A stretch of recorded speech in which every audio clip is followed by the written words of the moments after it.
আর কত বাজে পারফরমেন্স দেখার জন্য শান্ত সৌম্যকে দলে রাখতে হবে? কোন যুক্তিতে শান্তকে দলে রাখতে হবে? ক্যাপ্টেন্সি?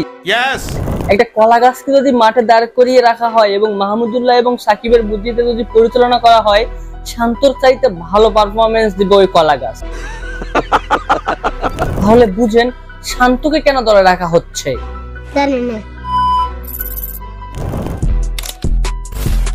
কতটা নির্লজ্জ আর বেহায়া হলে এভাবে নিয়মিত বাজে পারফরমেন্স করে যাচ্ছে।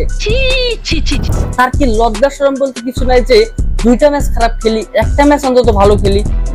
কিন্তু তার কোনো কথা নাই, দিনের পর দিন মাসের পর মাস খারাপ খেলেই যাচ্ছে এই শান্তি রহমান। সুটিয়ে লাল করে দেব ভাই। দেশের শান্তি, বাংলাদেশ ক্রিকেটের শান্তি এই শান্তি রহমান নষ্ট করতেছে। ঠিক বলেছে। তো যাই হোক, বাংলাদেশ ক্রিকেট দলকে অভিনন্দন আজকের ম্যাচটি অনেক কষ্ট করে জেতার জন্য।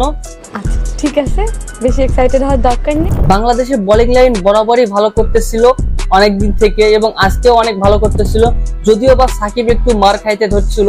তুমি কথা বেশি বলো। বাট বাকি বোলার গুলো অসাধারণ বল করতেছিল, যেটা দেখে মন জুড়ে যাইতেছিল। ঠিক আছে ঠিক আছে। কিন্তু ব্যাটিং পারফরমেন্স দেখে অবস্থা খারাপ। বাংলাদেশের ব্যাটিং পারফরমেন্সের জন্য বাংলাদেশকে কথা শুনতে হয় প্রতিনিয়ত, কিন্তু ব্যাটিং এর আপগ্রেড কোনোভাবে আসতেছিল না। আজকে অনেকদিন পর লিটন দাস একটা ভালো ইনিংস খেলতেছিল, তোর মাথা নষ্ট, এবং শেষের দিকে গিয়ে তিনি আউট হয়েছিল। 38 বলে তিনি 36 রান করেছেন। অসাধারণ একটা ইনিংস ছিল লিটন দাসের জন্য। আজকের ম্যাচে ম্যান অফ দ্য ম্যাচ হয়েছে রিশাদ হোসাইন। অসাধারণ বল করেছে তিনি, 4 ওভার বল করে মাত্র 22 রান দিয়েছেন এবং 3টি উইকেট পেয়েছেন। ও আই সি। যদিও বা ব্যাট হাতে বেশি একটা সময় থাকতে পারেনি, তবে বল করেছে অসাধারণ এবং 3টা অসাধারণ উইকেট নিয়েছে। সঠিক বলেছে। যার কথা বরাবরই বলতেই হবে, প্রত্যেকটা ভিডিওতেই বলতে হবে, মাহমুদুল্লাহ রিয়াদ অসাধারণ। মাহমুদুল্লাহ, এই বুড়া মাহমুদুল্লাহ ছাড়া বাংলাদেশ অচল। সঠিক বলেছেন, আপনার বুদ্ধি ভালো। কোনোভাবেই বাংলাদেশকে যেন এগিয়ে নিয়ে যাওয়া যাচ্ছে না মাহমুদুল্লাহকে ছাড়া।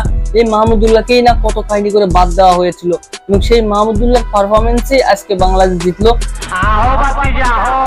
তবে শান্ত এবং সৌম্য এই দুটো প্লেয়ার বাংলাদেশের একদম লস প্রজেক্ট। মিথ্যা কথা। এই লস প্রজেক্ট দুইটা কি কখনো আর ভালো করবে না? হাতুরে সিং এর ছেলে সৌম্য সরকার কি আর কখনো ভালো করবে না? এই শালাকপুদের জন্য খেলাটাই নষ্ট হচ্ছে। ওপেনিং এর একদম বাজে অবস্থা, এইটা আমরা জানি। এই সৌম্য সরকার আউট হওয়ার পরেই যেন তানজিদ তামিম আউট হয়ে গেল, কোনোভাবেই আর খেলতে পারতেছিল না। ওপেনিং এ কি একটা অবস্থা হয়েছিল। যদি লিটন দাস এবং তাহিদ হৃদয় ম্যাচের হালটা না ধরতো, তাহলে আজকে এই মাত্র কয়েকটা রানেও বাংলাদেশকে হারতে হতো। এবং শেষে গিয়ে মাহমুদুল্লাহ রিয়াদের অসাধারণ পারফরমেন্স, যেটা একদম চোখে পড়ার মতো। তো যাই হোক, বাংলাদেশ ক্রিকেট দলকে অভিনন্দন আজকে শ্রীলঙ্কার সাথে ম্যাচটা জেতার জন্য। এভাবে খেললে হবে না, কখনোই হবে না। সুপার 8-এ গিয়ে আরো অনেক বেশি ভালো দলের সাথে খেলতে হবে, যেখানে বাংলাদেশের পারফরমেন্স হবে একবারে 0, যেটা কোনোভাবেই আশা করা যায় না। ঠিক আছে ঠিক আছে। তো বাংলাদেশকে আরো ভালো খেলতে হবে, ব্যাটিং লাইনটি আরো অনেক বেশি দুর্দান্ত করতে হবে। যাই হোক, আজকের ভিডিও এই পর্যন্তই। সবাই ভালো থাকবেন, সুস্থ থাকবেন। আল্লাহ হাফেজ।